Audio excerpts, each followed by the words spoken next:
90 రోజుల తెలుగుదేశం ప్రభుత్వం ఎలా ఉంది సార్ అంటే 31 హత్యలు, 35 ఆత్మహత్యలు, 3000 ఇళ్ల మీద దాడులు, సుమారు 20-30 వేల మంది వైఎస్ఆర్సీపీ నాయకులు కార్యకర్తలు ఈరోజు ఇళ్ళు వదిలేసి వాళ్ళ గ్రామాలు వదిలేసి బయట ఉంటున్నారు. అది తెలుగుదేశం ప్రభుత్వం గత నెలలో సాధించింది. నిన్న బహుశా పల్నాడులో అత్యంత ప్రశాంతమైన వాతావరణం కలిగిన పట్టణం వెనుకొండ పట్టణం. అటువంటి పట్టణంలో నడి రోడ్డులో, అందులో కూడా 7-8 గంటలకి జనం అందరూ కూడా నిన్న రోడ్ల మీద ఉన్నారు. పవిత్రమైన మొహరం కావచ్చు, ఏకాదశి కావచ్చు. మరి అటువంటి సమయంలో ఒక మైనారిటీ ఒకవేళ తెలుగుదేశం అధికారంలోకి వస్తే ఏమవుతుంది? వాళ్ళు హామీలు ఇస్తారు, ఎలక్షన్ అయిన తర్వాత ఆ మేనిఫెస్టోని చెత్తపొట్టలో వేస్తారు అని. ఈరోజు అదే జరుగుతుంది కదా. ఇచ్చిన హామీల ప్రకారం అమ్మఒడి ఎంతమంది పిల్లలకి ఇస్తామంటే వైఎస్ఆర్సీపీ పార్టీ ఏమన్నా అడ్డుకుందా? రైతు భరోసా 20,000 చేస్తామంటే మేమేమన్నా కాదన్నావా? నిరుద్యోగ భృతి లేదు, ఉద్యోగాలు ఇస్తామంటే మేమేమన్నా వద్దన్నావా? మీకు అవకాశం ఇచ్చారు, చేయండి, మంచి ఎవరు కాదన్నాం? మంచి చేయిపోగా మేనిఫెస్టోలో, తెలుగుదేశం మేనిఫెస్టోని చెత్తపుట్టలో వేశారు. లోకేష్ గారు వీధి చెప్పిన ఎర్ర బుక్కుని ప్రామాణికంగా తీసుకొని ఈరోజు దాడులు, హత్యలు, మానభంగాలు, ముఖ్యంగా వైఎస్ఆర్సీపీ నాయకుడు కార్యకర్తల ఇళ్ల మీద అవమానపరిచే విధంగా పార్టీ మళ్ళీ పునాదులు నుంచి నిర్మించుకుంటూ పోతాడు జగన్మోహన్ రెడ్డి గారు. ఇటువంటి దాడులే రేపుతున్నారు. మరి నడిబొడ్డులో ఇటువంటి మర్డర్, హత్యని వైఎస్ఆర్సీపీ పార్టీ జగన్మోహన్ రెడ్డి గారి నాయకత్వంలో మేమందరం తీవ్రంగా ఖండిస్తున్నాం. ఆ కుటుంబానికి ప్రగాఢ సానుభూతి తెలియజేస్తున్నాం. త్వరలోనే అధ్యక్షుడు వారు జగన్మోహన్ రెడ్డి గారి ఈ ప్రాంతాన్ని సందర్శిస్తారు, ఇటువంటి కుటుంబాలని పరామర్శిస్తారు. అందరం కూడా వాళ్ళకి ఎంతో కొంత మాకు చేతనంత వేరు వాళ్ళని ఆదుకుంటాం, మళ్ళీ పార్టీని నిలబెట్టుకుంటాం. ఇటువంటి ఆటవిక ప్రభుత్వాన్ని మరి నెల రోజుల్లోనే ఇంత భ్రష్టు పడతారని ఎవరు ఊహించాం. ఎక్కడన్నా 2 సంవత్సరాలు 3 సంవత్సరాలు పడుతుంది ఒక ప్రభుత్వానికి చెడు రావడానికి. ఒక నెలలోనే ఇచ్చిన హామీలు జరగవు అని ప్రజలకి తెలిసిపోతున్న ఈ తరుణంలో ఇటువంటి హత్యలు, మర్డర్లు, మానభంగాలు చూస్తున్నాం. రోజుకొక ఆడపిల్ల, చిన్నపిల్లని ఎందుకు జరుగుతున్నాయి ఆలోచించండి. ఈ మర్డరే ఉదాహరణ. అంటారు చనిపోయిన వాడు, చంపబడిన వాడికి వ్యక్తిగత తగాదాలు ఉన్నాయంట. ఈరోజు వచ్చిందా తగాదా? ఉందనుకుందాం. పోనీ ప్రతిపక్ష తెలుగుదేశం పార్టీ నాయకులు చెప్పినట్టు, లేదు కొంతమంది ఆఫీసర్ చెప్పినట్టు తగాదాలు, మతస్పర్ధలు ఉన్నాయనుకుందాం. మరి 2-3 ఏళ్ల నుంచి ఎందుకు మర్డర్ చేయలేదు? ఎందుకు దాడులు జరగలేదు? ఎందుకంటే లా అండ్ ఆర్డర్ కంట్రోల్లో ఉంది. తప్పు చేస్తే పోలీసులు శిక్షిస్తారనే భయం ఉంది. ప్రభుత్వం వచ్చిన వెంటనే మా తెలుగుదేశం ప్రభుత్వం వచ్చింది, మేమేం చేసినా అధికారులు పట్టుకోరు, పట్టుకున్నా మమ్మల్ని ఏమీ చేయరు, వెంటనే బెయిళ్ళు వస్తాయి, మాకు అండదండలుగా తెలుగుదేశం ప్రభుత్వం, చంద్రబాబు నాయుడు గారు ఉన్నారు, మర్డర్లు చేస్తాం, మానభంగాలు చేస్తాం, ఇళ్ల మీద దాడులు చేస్తాం, ఎవ్వరు ఏమి అనరనే ఒక ధైర్యం వాళ్ళకు రాబట్టే ఈరోజు జరుగుతుంది. ఒక్కటి గుర్తుపెట్టుకోవాలి ప్రజలు, ఇది ఇంతటితో ఆగదు. ఇక్కడ కనుక ఆపకపోతే ఈరోజు తెలుగుదేశం వైఎస్ఆర్సీపీ నాయకుల మీద తెలుగుదేశం నాయకులు చేస్తున్న దాడులు రేపు ప్రజల మీద పోతాయి, వాళ్ళ ఆస్తుల మీద పోతాయి, రాష్ట్రం తగలబడిపోతుంది. ఇప్పుడు కనుక లా అండ్ ఆర్డర్ కంట్రోల్ చేయకపోతే అది వాళ్ళకే వదిలేస్తున్నాం. మంచి పాలన అందిస్తారా, చెత్త పాలన ఇస్తారా అనేది చంద్రబాబు నాయుడు గారికే వదిలేస్తున్నాం. అది మీ చేతుల్లో ఉంది, మా చేతుల్లో లేదు కదా. ఒక ప్రతిపక్షంగా మా బాధ్యతను మేము నిర్వర్తిస్తాం. మీరు చేస్తున్న చెడుని ఎట్టి పరిస్థితుల్లో ప్రజలకి తెలియచేస్తాను. అలాగే ఇటువంటి మరి పాపం దాడులు జరిగిన కుటుంబాలకి జగన్మోహన్ రెడ్డి గారు, పార్టీ, మేమందరం తప్పకుండా కార్యకర్తలకి అండగా ఉంటామని తెలియజేస్తాం. నిన్న సాయంత్రం వేళ రషీద్ అనే వైఎస్ఆర్ కాంగ్రెస్ పార్టీ యోజన విభాగం కార్యకర్తని నడిబొడ్డులో అత్యంత కిరాతకంగా దారుణంగా ఆ దృశ్యాలు చూస్తే ఇది రాష్ట్ర వ్యాప్తంగా తీసుకువెళ్లాల్సిన సమస్య కాదు, ఇది దేశవ్యాప్తంగా కూడా సంచలనం రేగిస్తున్న దృశ్యాలు. ఇలాంటి దృశ్యాలు మన రాష్ట్రంలో, మన పల్నాడు జిల్లాలో, మన వినుకొండలో జరగడం అత్యంత బాధాకరం. ఇంత కిరాతకంగా ఈరోజు దాడులు చేస్తున్నారంటే ప్రజలు ఏదో శాశ్వతంగా తెలుగుదేశం పార్టీకి పట్టం కట్టారు, ఇంకా ఈ పార్టీ ఎప్పుడు ఓడిపోదు, ఈ పార్టీ ఎల్లప్పుడూ అధికారంలో ఉంటుందని భావిస్తూ ఉన్నారు నాయకులు కానీ కార్యకర్తలు. వాళ్ళకి మద్దతుగా లోకేష్ మరి ఎర్ర బుక్కు అని చెప్పడం, మీ ఇష్టం వచ్చినట్టు చేయమని సంకేతాలు పంపించడం, ఏం జరుగుతూ ఉంది నెల రోజుల్లో ఈ రాష్ట్రంలో. ఎంత దారుణం! నిజంగా 34 హత్యలు జరిగాయి, 35 ఆత్మహత్యలు జరిగాయి, 1700 కుటుంబాలు ఈ రాష్ట్రంలో గ్రామాలను విడిచిపెట్టి వెళ్ళి తలదాచుకుంటున్నారు వేరే చోట్ల. అధికారం ఇచ్చింది మీకు దీనికోసమా? ప్రజలు ఓటేసి గెలిపించింది మీకు దీనికోసమా? ఇదైతే చేయండి, తప్పేం లేదు, ఎవరిని ఎంతవరకు చేస్తారు చేయండి. కానీ ఒక్కటి మర్చిపోదు, ఎప్పుడు శాశ్వతం కాదు అధికారం. మొన్నే జగన్మోహన్ రెడ్డి గారు మాట్లాడారు నెల్లూరులో, మీరు ఒక చెడు సాంప్రదాయానికి ఈరోజు బీజం వేస్తూ ఉన్నారు.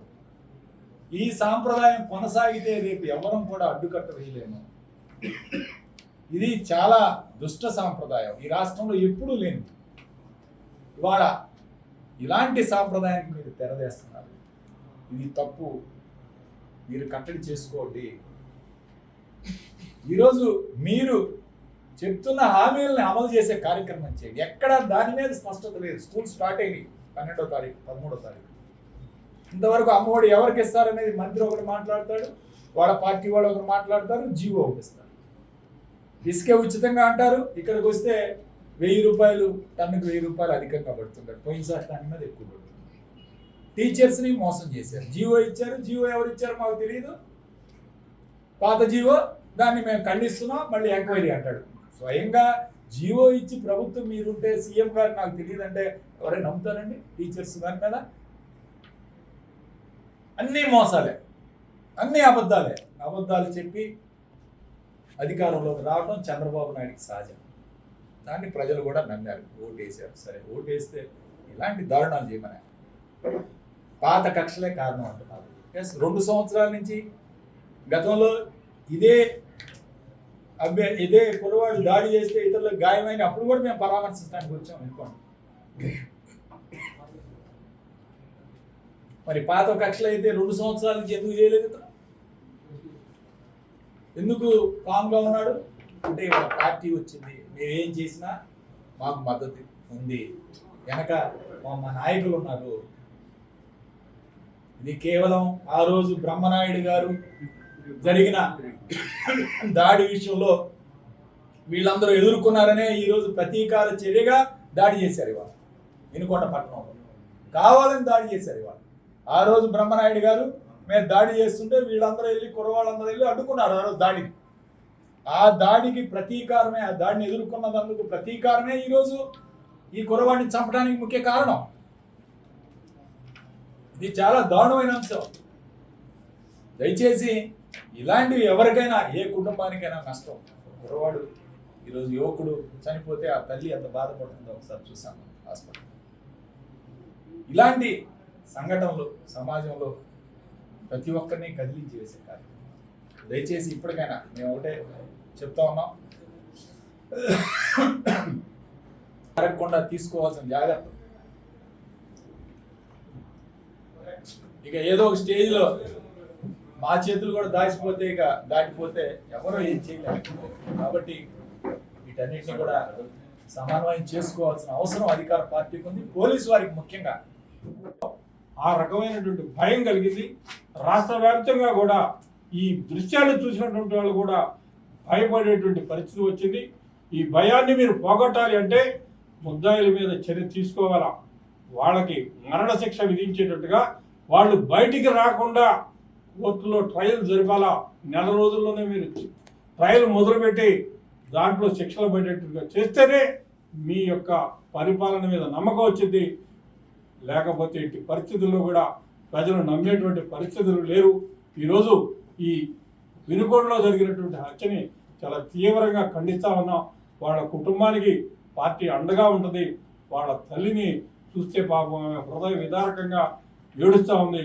వాళ్ళ కుటుంబానికి చాలా తీవ్రమైనటువంటి అన్యాయం జరిగింది.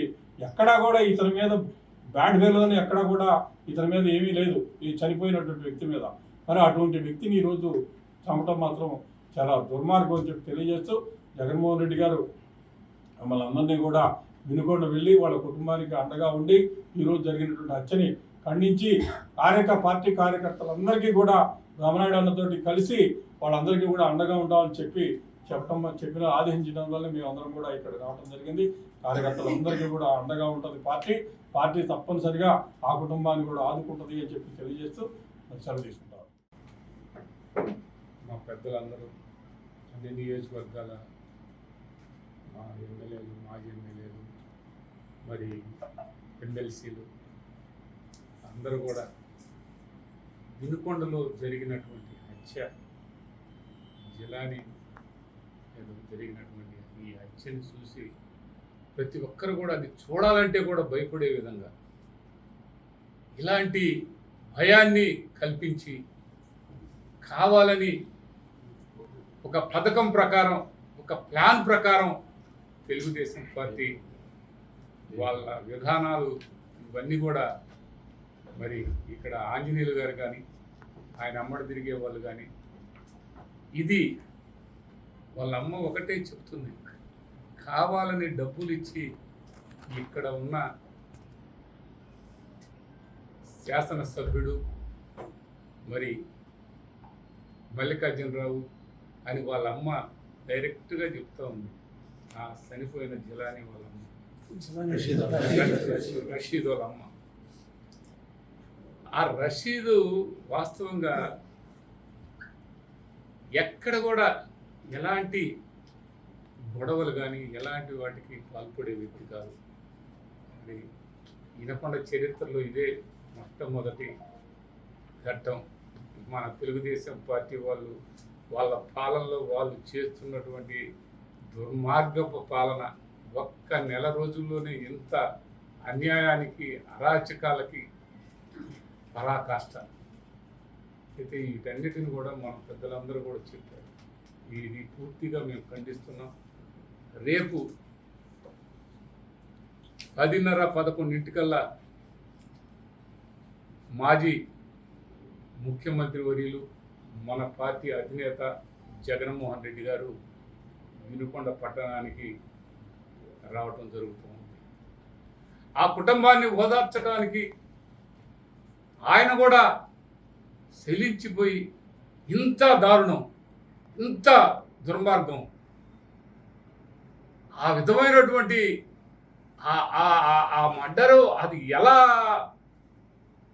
చూస్తుంటేనే ఈ రాష్ట్రంలోనే ఇది ఒక కొత్త సాంప్రదాయాన్ని అక్కడే పోలీసులుండి అక్కడే ప్రజలంతా చూస్తూ ఉండగా జనాలు తొలి ఏకాదశి పండగ విపరీతంగా ఉన్నారు. ఒక పక్క ప్రభలు, ఒక పక్క మోహరం పండగ. ఇంత చూస్తుండగా నడి రోడ్డు మీద ఈ దారుణం జరిగిందంటే సినిమాలలో కూడా ఇలా చూపించాల, అట్లా జరిగింది. దీన్ని ఆ కుటుంబాన్ని ఓదార్చడానికి జగన్మోహన్ రెడ్డి గారు రేపు వినుకొండ పట్టణానికి రానున్నారని, వారి ఆ కుటుంబాన్ని ఓదార్చి కార్యక్రమంలో భాగంగా రేపు ఇక్కడికి వస్తారని అందరి కార్యకర్తలకి ఈ సందర్భంగా తెలియపరచడమైందని, మరి ఇక్కడికి వచ్చినటువంటి వాళ్ళందరికీ కూడా మనం అన్ని విధాల ఓర్పు, సహనం, అన్ని విధాల సహనంతో ఉన్నాం. కానీ వాళ్ళ ఆపల నిన్న అన్ని విధాల ఇట్లాగే జరుగుతూ ఉన్నాయి. ఇవన్నీ కూడా మీ అందరికీ తెలుసు. ప్రతి ఒక్కరికి ఫోన్ చేయటం, నిన్ను చంపేస్తామని చెప్పడం, ప్రతి ఒక్కరికి వైఎస్ఆర్ కాంగ్రెస్ పార్టీలో ఎవరైతే యాక్టివ్గా తిరిగారో, ఎవరైతే యాక్టివ్గా ఉన్నారో ప్రతి ఒక్కడిని ఫోన్ చేయటం, నిన్ను లేపేస్తామంటాం. ఏంటబ్బా ఈ సంస్కృతి? ఏంటబ్బా మీరు లేపేసేది? ప్రతి ఒక్కరికి ఇలాంటి ఫోన్లు చేయటం.